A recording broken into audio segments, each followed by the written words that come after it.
Waktu itu di Jawa Timur bagian timur, Lumajang paling cepat kenaikan confirm positifnya.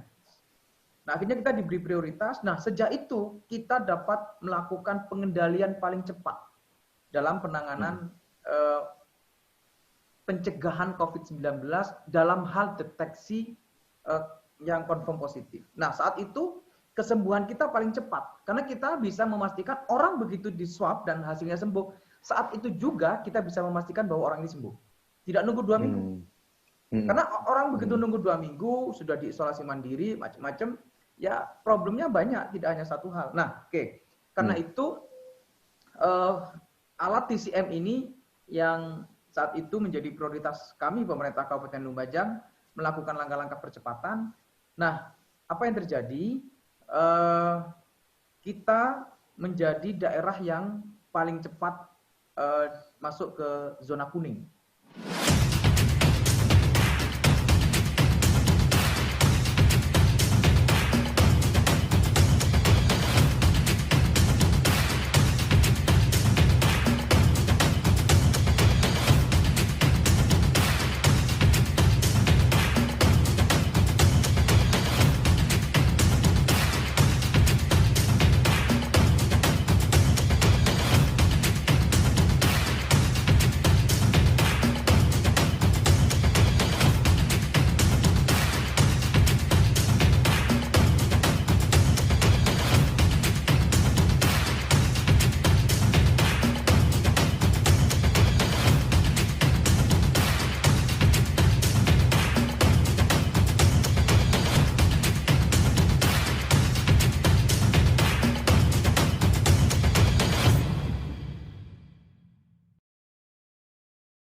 Halo, selamat malam kawan Tribuners dan Harian Surya.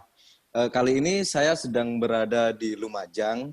Kebetulan saya akan mewawancara, mengajak berdiskusi tentang penanganan COVID di Lumajang bersama Ketua Satgas COVID-19 di Lumajang, yaitu langsung dari Bapak Bupati Lumajang, Thoriqul Haq.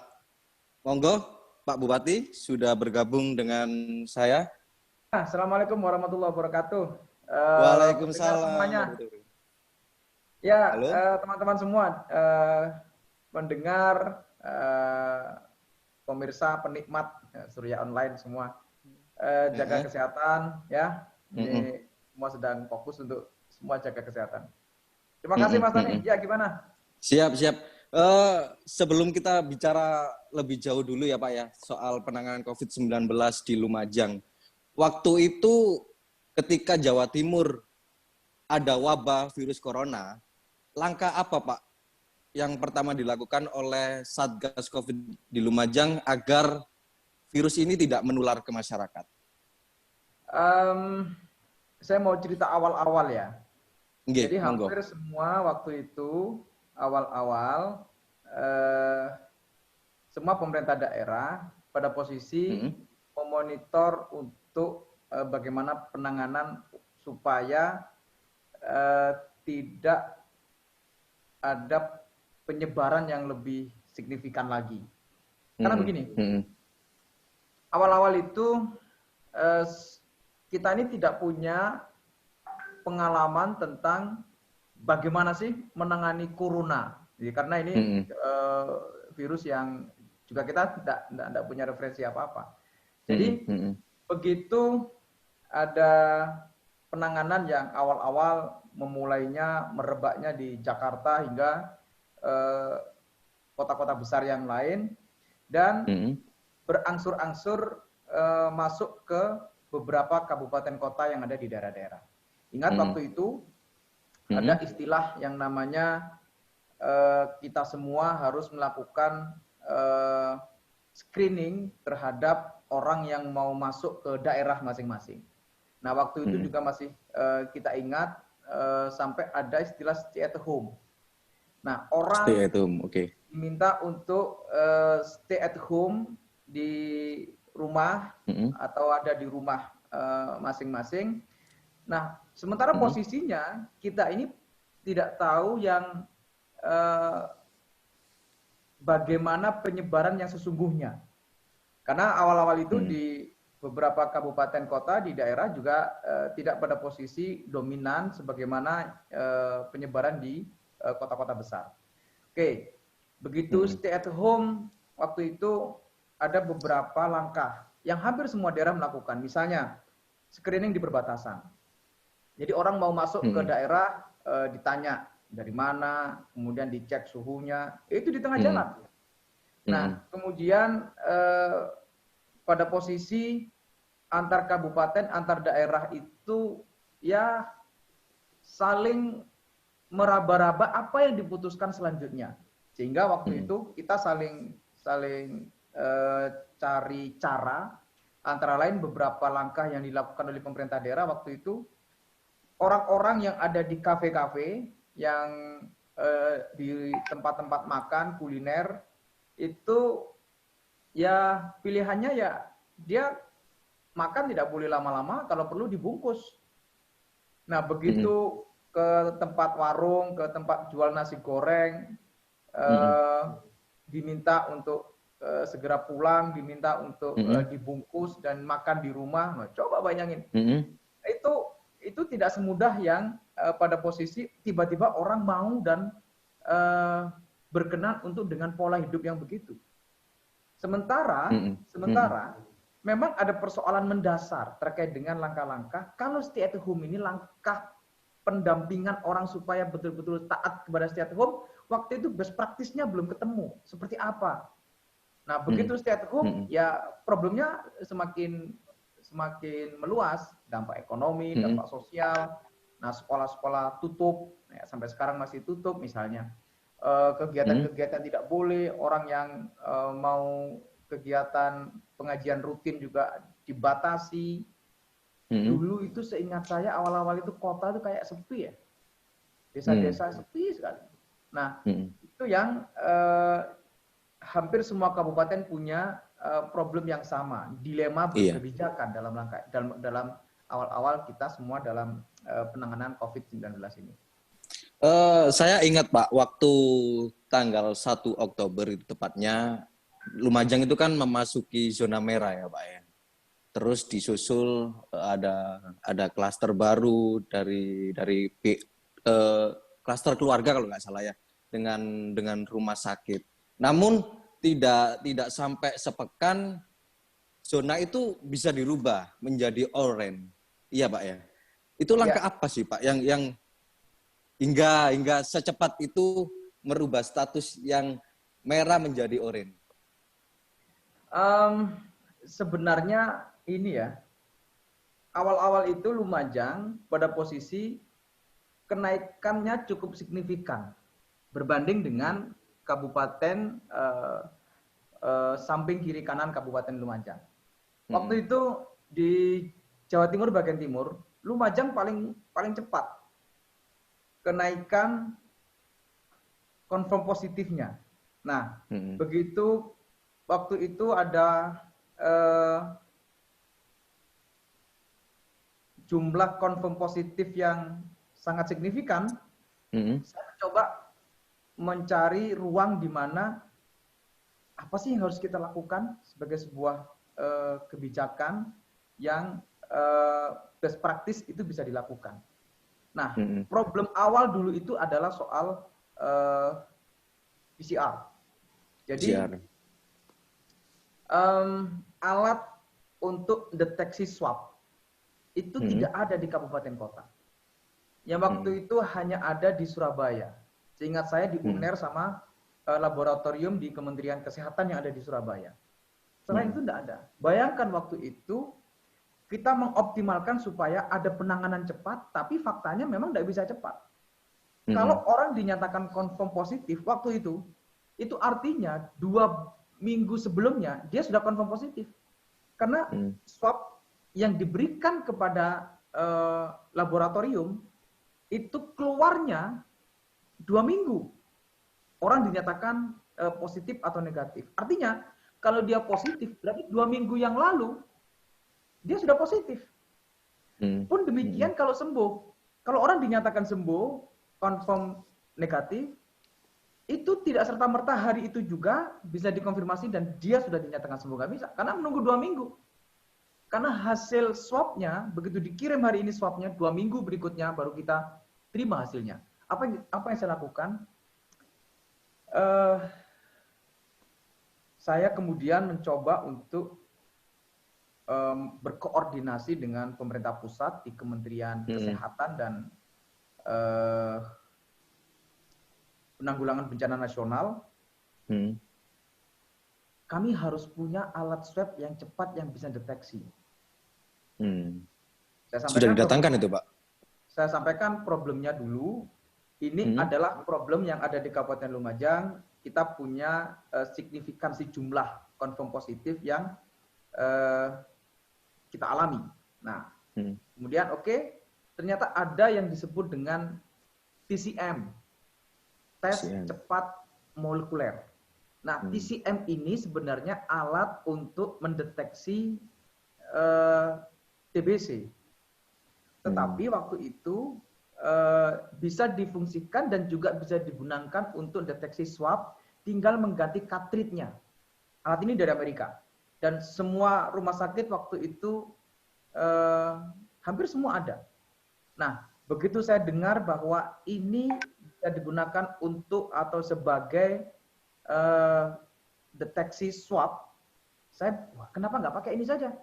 Tinggal pengadaan cartridge-nya, saya bilang gitu. Nah, akhirnya waktu itu saya sampaikan ke Kementerian Kesehatan, kita minta dong cartridge-nya, minta prioritas. Nah, akhirnya kita diberi prioritas. Nah, sejak itu kita dapat melakukan pengendalian paling cepat dalam penanganan pencegahan COVID-19 dalam hal deteksi yang confirm positif. Nah, saat itu kesembuhan kita paling cepat karena kita bisa memastikan orang begitu di swab dan hasilnya sembuh. Saat itu juga kita bisa memastikan bahwa orang ini sembuh. Tidak nunggu 2 minggu. Karena orang begitu nunggu 2 minggu, sudah diisolasi mandiri, macam-macam, ya problemnya banyak, tidak hanya satu hal. Nah, karena itu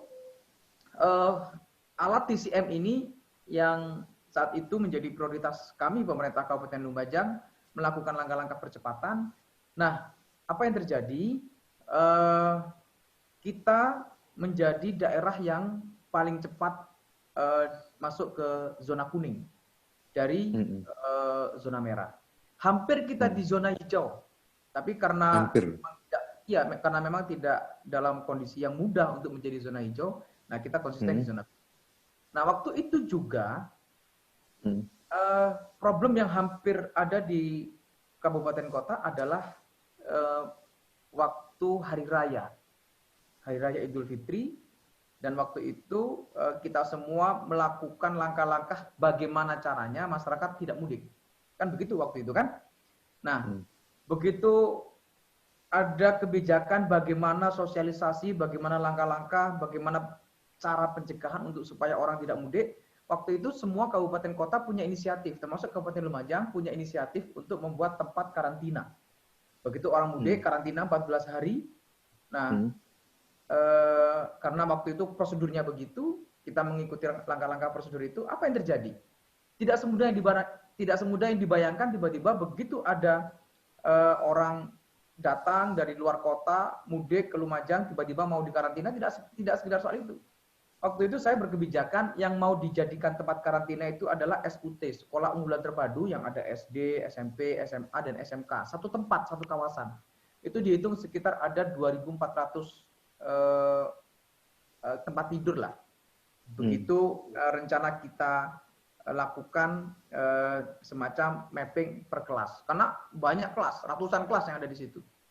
Nah, apa yang terjadi? Semua wali murid SD, SMP, SMA, SMK yang ada di situ itu protes semua. Nggak mau sekolahnya dijadikan tempat karantina.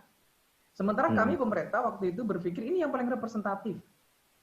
Nah, ya dengan segala langkah, dengan segala cara pandang kita, akhirnya pelan-pelan kita coba cari solusi, pelan-pelan coba kita juga cari cara supaya antara kondisi sosial masyarakat dengan tahapan-tahapan yang harus kita lakukan betul-betul ditelaah. Saya juga mikir waktu itu.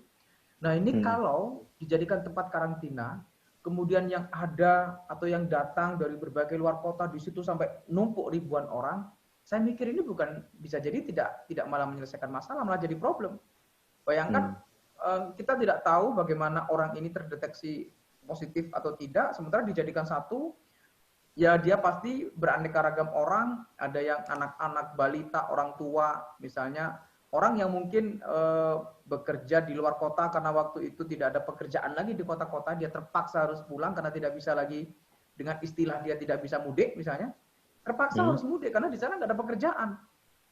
Begitu di sana nggak ada pekerjaan, ya dia mudik dengan segala cara. Ya kita mendeteksi problem itu. Nah, sampai pada pikiran begini saya, ini kalau orangnya ribuan, terus kemudian demo di satu tempat, waduh, ini bukan malah jadi menyelesaikan masalah, malah nambahin masalah. Sampai pada posisi begitu waktu itu. Lah, bagaimana itu, Cak, menyelesaikan, menyadarkan untuk memberi pengertian masyarakat dan menyelesaikan itu? Ya akhirnya waktu itu saya mencoba melakukan semacam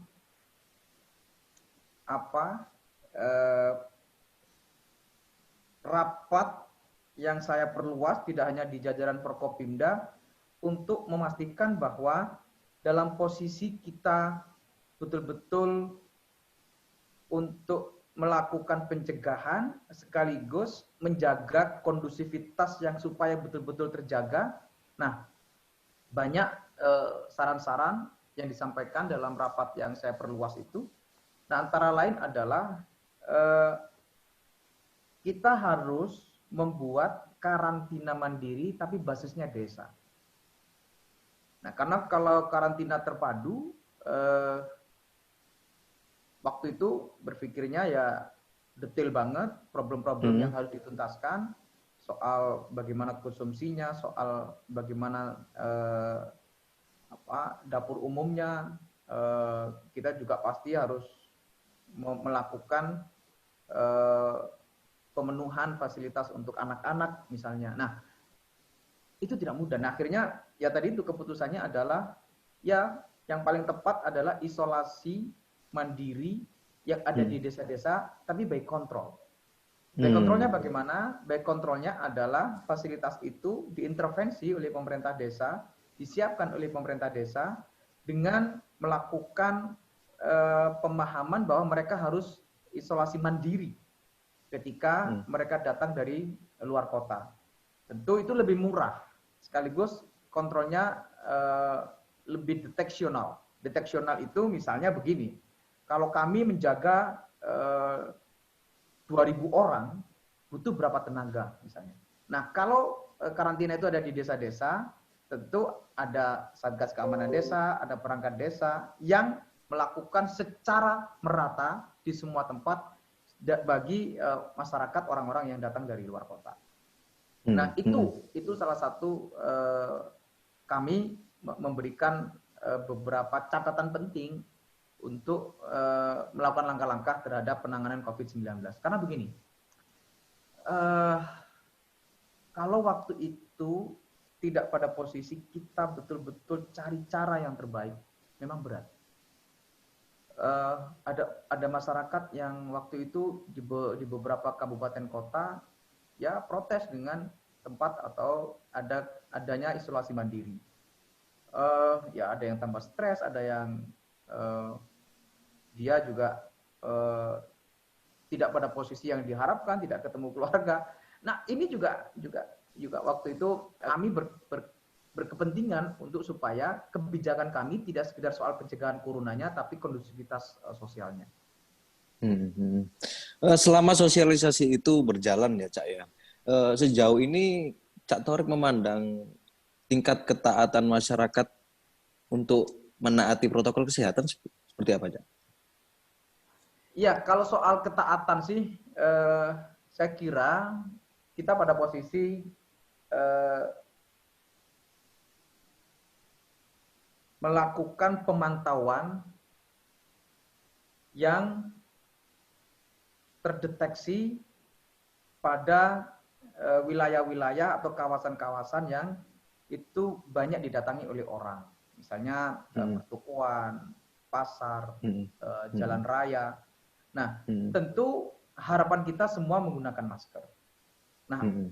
saya kira hari ini sudah mulai tumbuh ya kesadaran, walaupun masih ditemukan banyak sekali identifikasi masyarakat yang memang tidak menggunakan masker. Tempat-tempat wisata yang selalu kita sampaikan soal semua harus patuh terhadap protokol kesehatan masih saja dijumpai. Nah, kita juga sampaikan terhadap semua tempat pariwisata untuk tidak menyelenggarakan kegiatan-kegiatan yang menambah kerumunan masih saja terjadi. Nah, memang ini juga bukan hal yang tiba-tiba bisa pada posisi frame-nya sama, pikirannya sama, karena memang macam-macam orang punya persepsi. Ada yang misalnya menyelenggarakan kegiatan, persepsinya ini tidak akan ada banyak orang yang datang karena ya standar-standar saja. Ternyata begitu ada kegiatan itu, wah, orangnya beludak. Nah, kita tidak pernah punya pikiran akan bagaimana mengantisipasi yang begitu-begitu itu. Nah, saya coba mengurai supaya agak runtut saja dari setiap langkah yang diambil oleh pemerintah. Jadi, sebelum masuk ke itu, sebelum masuk ke soal kepatuhan, dulu hampir semua kabupaten kota itu punya deteksi terkait dengan bagaimana menangani efek negatifnya. Misalnya soal efek ekonominya, efek orang tidak mendapatkan akses pekerjaan, efek di mana-mana ada PHK, efek orang perlu bantuan, efek yang mestinya orang jualan bakso, jualan cilok, jualan es, yang biasanya keliling-keliling, tidak ada yang beli.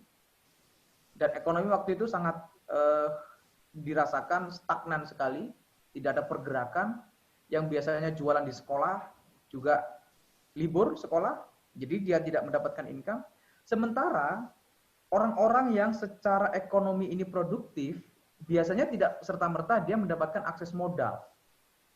Nah, tapi di sisi yang lain, orang-orang yang sekian waktu ini produktif juga pada posisi ada yang sebagian mendapatkan akses modal. Nah, begitu ada orang yang mendapatkan akses modal ini, begitu ekonominya stagnan, kan dia macet untuk mengembalikan atau untuk nyicil modalnya.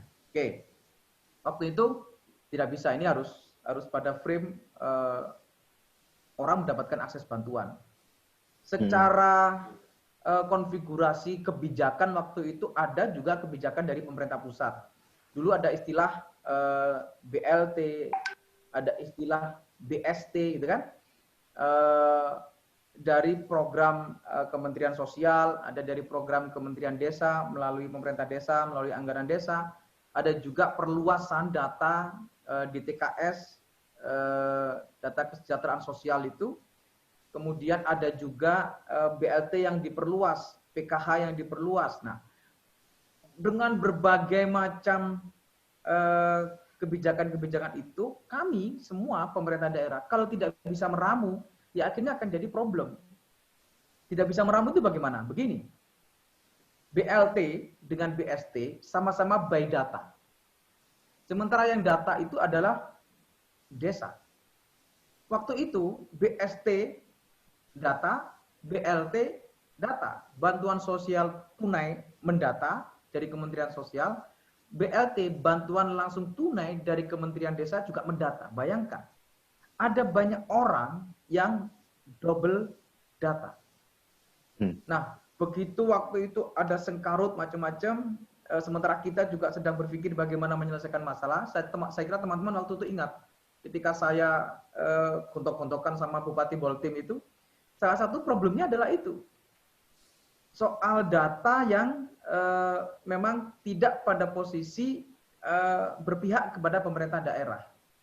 Nah, begitu data tidak berpihak kepada pemerintah daerah, ya pemerintah daerah cari cara sendiri-sendiri. Nah, saya akhirnya membuat cara, oke, sudah biarin yang double-double, nanti kita atur positioningnya, bagaimana mereka mendapatkan akses bantuan yang sekiranya nanti bisa dipilih salah satu. Nah, bagi pemerintah Kabupaten Lumajang, antisipasinya apa waktu itu? Sudah, saya berkeputusan seluruh masyarakat yang mendapatkan akses BLT, BST dikotak dulu dalam sebuah data. Nah, tapi yang tidak, udah itu intervensi pemerintah kabupaten.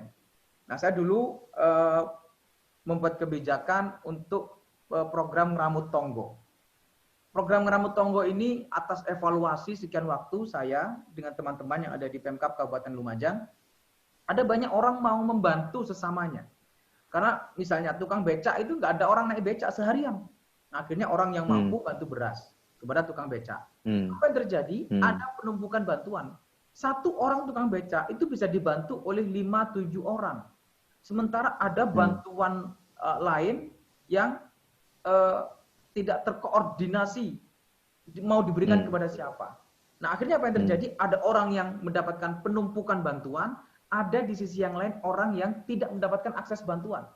Nah, akhirnya sudah saya putuskan ini harus dikonsolidasi.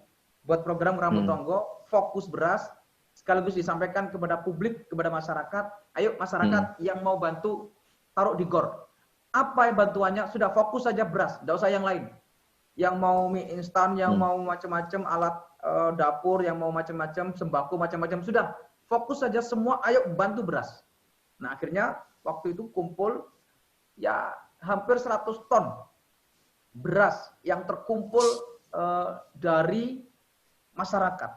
Nah, begitu terkumpul dari masyarakat waktu itu ya sudah dikoordinasikan di kecamatan, bagi yang tidak dapat BLT, bagi yang tidak dapat bantuan sosial tunai, sudah diberi beras. Nah, begitu diberi beras, misalnya betul-betul terjadi di lapangan ada double data, orang yang sudah dapat BLT ternyata dapat beras, saya waktu itu enggak apa-apa. Toh ini bukan dana pemerintah, beras ini dari masyarakat. Saya juga perintahkan kepada ASN waktu itu, yuk ASN, hari ini yang paling tidak terkena dampak ini ya ASN. Masuk kantornya dikurangi jam kerjanya, tapi gajinya tetap, tunjangannya tetap. Nah, akhirnya saya buat keputusan ASN, ayo deh bareng-bareng dengan kami semua bantu. Bergotong royong gitu ya. Dengan pemotongan tunjangan.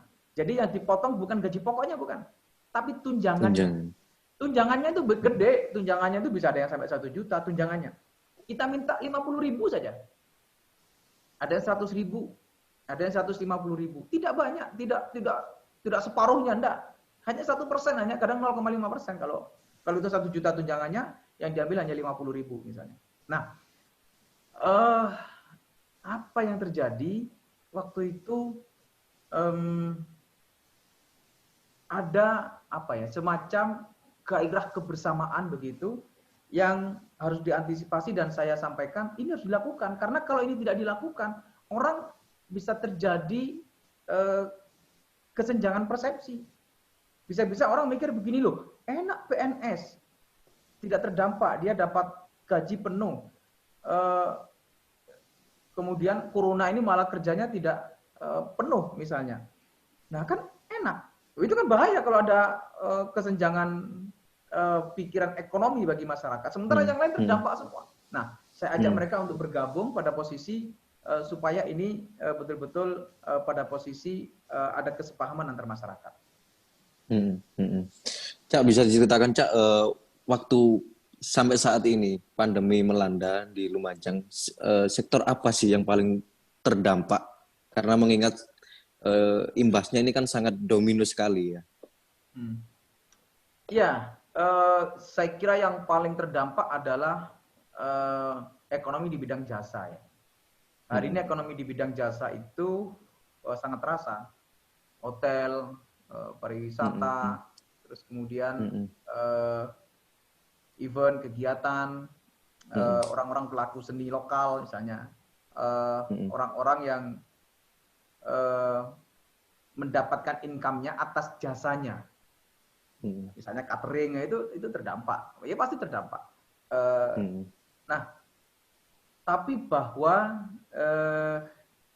kalau dibilang pada posisi terdampak, ya sebenarnya kompleks ya. Kompleksnya itu ada banyak kondisi yang bagi masyarakat saling berkait. Misalnya sekarang industri.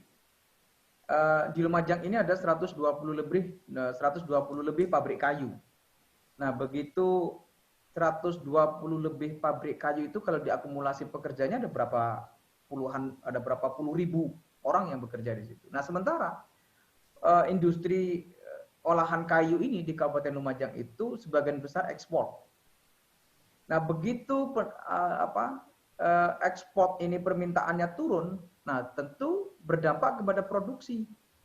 Begitu berdampak kepada produksi, tentu berdampaknya kepada bahan baku. Orang Lumajang ini sekarang hanya begitu dia punya lahan yang tidak produktif, tanam sengon. Begitu tanam sengon, 5 tahun lagi bisa mendapatkan hasil. Nah, begitu tanam sengon 5 tahun mendapatkan hasil, itu kan bisa dihitung. Nah, kalau waktunya tahun-tahun ini panen, itu harga turun. Nah, karena produksi turun, permintaan turun. Nah, produksi turun, tentu harga turun. Nah, begitu harga turun, yang mestinya awal masyarakat mendapatkan income yang lebih, hari ini tidak. Satu hal misalnya soal bahan baku, belum soal pekerjanya. Saya mendapatkan banyak informasi, misalnya ada pekerja yang mulai sip-sipannya dikurangi. Saya minta untuk tidak ada PHK. Jangan sampai ada PHK. Soal misalnya ada pengurangan sip atau ada pengurangan jam kerja, tidak apa-apa. Yang penting mereka tetap mendapatkan income. Jangan sampai mereka tidak mendapatkan income. Karena mereka tidak mendapatkan income, itu bahaya. Karena mereka sudah mungkin ngambil perbankan, mungkin ngambil kredit motor, mungkin ngambil beberapa akses modal yang lain. Nah, ini yang saya kejar waktu itu. Sambil juga mencari cara baru bagaimana ekonomi tetap berjalan. Di sisi yang lain misalnya, ada penurunan yang sangat signifikan. Yang saya katakan tadi, orang jual cilok, orang jual bakso, yang jualan di sekolah. Begitu sekolah tutup, ya mereka nggak jualan. Begitu mereka nggak jualan, ya nggak dapat income. Nah, sampai segitunya sektornya. Lumajang sekarang kan ini Pak, zona oranye. Namun kita tahu kan kota-kota lain atau kabupaten yang lain itu sudah kuning ya Pak ya. Jadi langkah Bapak untuk menyusul itu bagaimana Pak? Oke, sebelum bicara itu, ya mestinya juga mengurai dulu terkait dengan banyaknya problem. Nanti bisa didetailkan terkait dengan langkah-langkah yang bisa dikonfigurasikan dengan banyak kabupaten lain yang juga punya cara menyelesaikan. Saya kasih contoh misalnya soal sekolah. Oke, hari ini kan semua kabupaten kota juga punya persoalan yang sama dengan sekolah. Anak-anak sekolah hari ini masih stagnan, tidak bisa masuk. Itu keputusan pada posisi koordinasi tingkat nasional di Kementerian Pendidikan. Oke, nah, what the next? Apa yang berikutnya dilakukan oleh pemerintah? Saya tidak ada pilihan lain bagi kami, pemerintah Kabupaten Lumajang, untuk mengkonfigurasikan tadi itu, seluruh keadaan yang ada di masyarakat.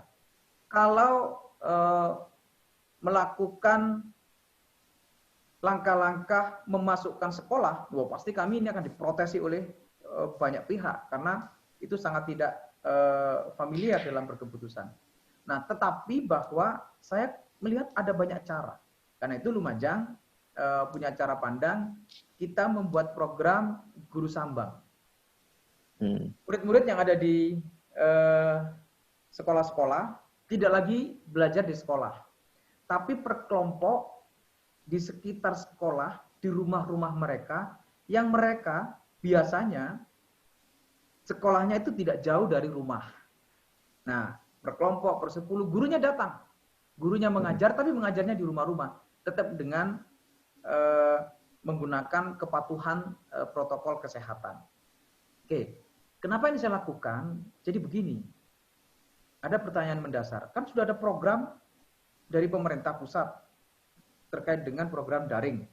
Ada paket data. Nah, saya katakan, apa iya semua bisa dilakukan dengan daring? Kan problemnya banyak. Pertama, iya kalau di daerah itu ada sinyal. Kalau nggak ada. Iya kalau di daerah itu masyarakatnya bisa mendapatkan akses alat telekomunikasi atau alat komunikasi handphone. Kalau tidak, nah itu kendala sih Pak. sudah ini guru sambang ini jadi pada positioning ya ini menuntaskan masalah dengan kondisi yang ada. Bahwa ini tidak sempurna, iya. Bahwa ini tidak menyelesaikan semua masalah, iya.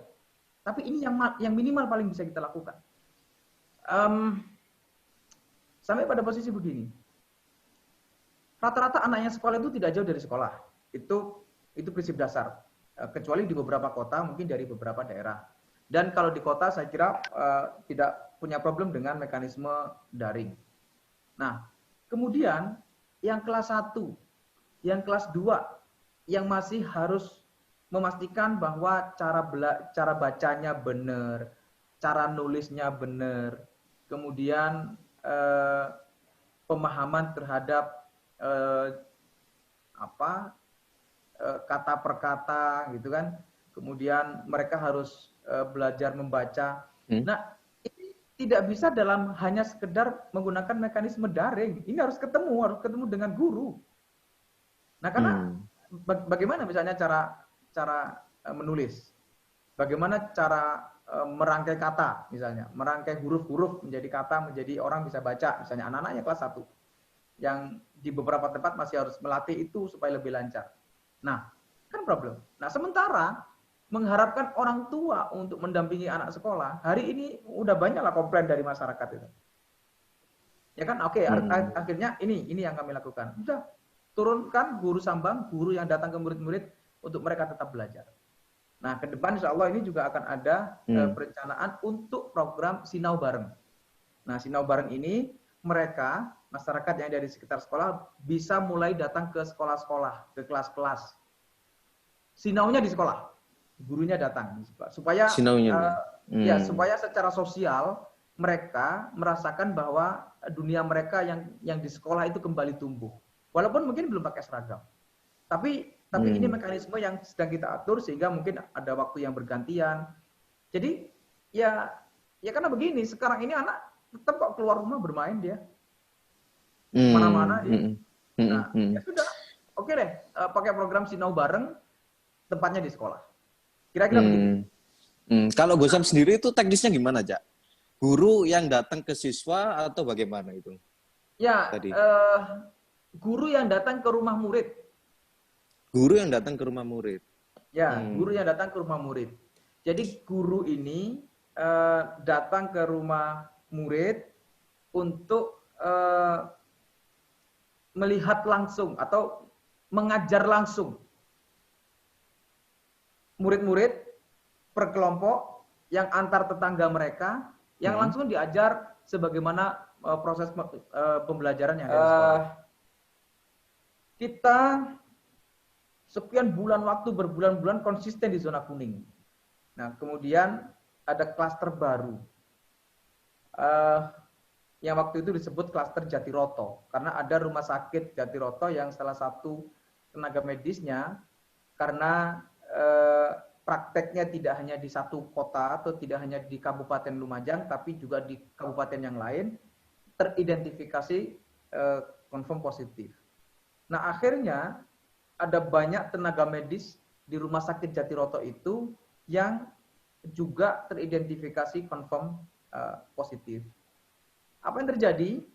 Kan tenaga medis ini biasanya berkeluarga dengan tenaga medis. Dokter ya suaminya dokter. Dokter, istrinya juga dokter, biasanya begitu. Yang perawat sama, istrinya juga perawat, suaminya juga perawat. Akhirnya menyebarlah ini ke keluarga. Karena penanganannya waktu itu tidak pada posisi ada percepatan karena memang OTG, orang tanpa gejala. Nah, itu yang sehingga ada percepatan bludak sekali sehingga waktu itu kita di zona merah. Dari kuning langsung ke merah. Nah, kemudian dari kuning langsung ke merah dan kemudian kita melakukan tracing percepatan.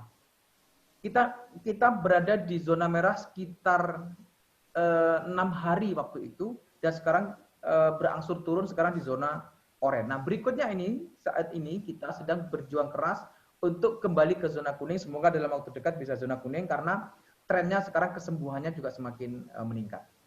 Saya kira itu. Langkahnya apa itu, Pak? Untuk kembali ke zona kuning dan hijau, apa yang dipersiapkan, Pak? Oke, jangan berpikir, jangan bertanya soal hijau.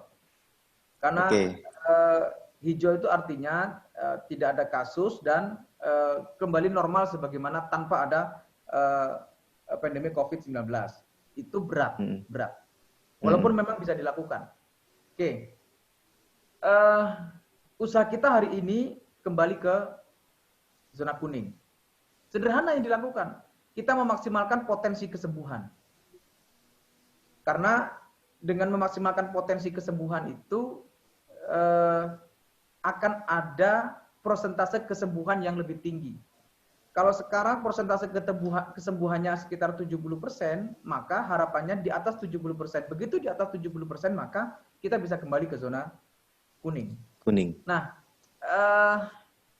begitu yang terkonfirmasi positif itu adalah OTG, orang tanpa gejala, maka sesungguhnya itu adalah potensi kesembuhan.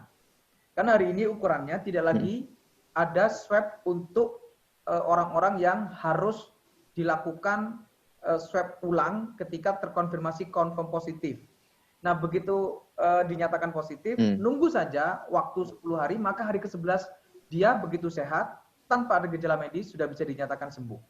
Nah, itu aturan-aturan baru yang sehingga bagi kita hari ini cukup punya harapan untuk nanti menjadi zona kuning. Nah, kemudian soal pariwisata. Kenapa pariwisata ini kami beri ruang? Karena memang salah satunya adalah soal kita harus kembali menggerakkan roda ekonomi.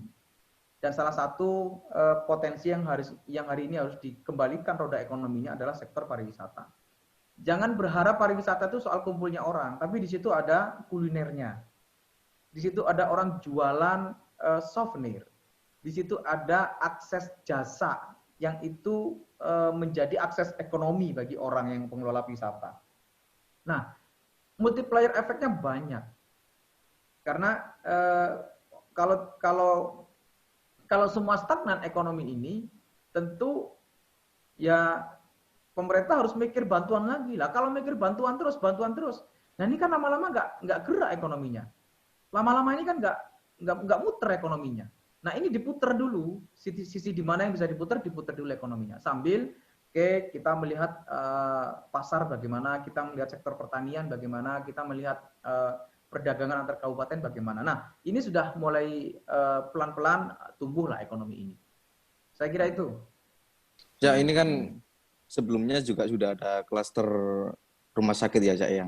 Untuk memproteksi itu tidak terulang lagi itu seperti apa Cak langkahnya Kabupaten Lumajang? Nah, ya saya kira hari ini kita betul-betul pada posisi kepatuhan terhadap protokol kesehatan itu lebih dikuatkan lagi. Termasuk yang utama yang terpenting adalah di tempat pelayanan kesehatan, puskesmas, rumah sakit, polindes, puskesmas pembantu. Nah, karena begitu di tempat pelayanan kesehatan ini ada problem soal corona, itu dampaknya nggak karu-karuan. Penanganannya juga tidak sesederhana yang dibayangkan. Karena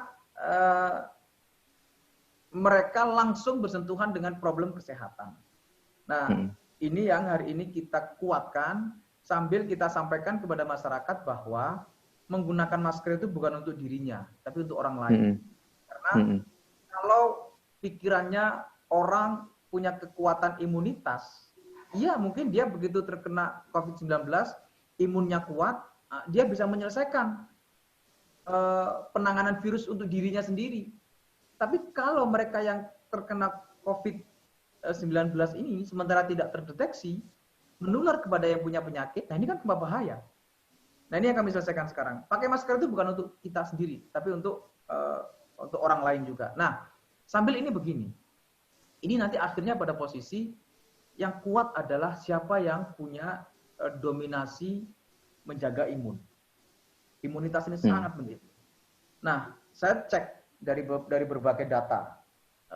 Yang dominan hari ini itu adalah kota-kota besar. Itu artinya orang yang rentan terhadap problem pemukiman, kepadatan pemukiman, akses udara yang kurang, rumah yang berdempet-dempet. Nah, itu salah satu problem. Tapi orang yang di kampung-kampung, di desa-desa, yang setiap hari ke sawah, rumahnya juga secara sirkulasi udara, kemudian hidupnya, cara makannya atau kebiasaan makannya itu betul-betul pada posisi terjaga imunitasnya, ini yang kuat.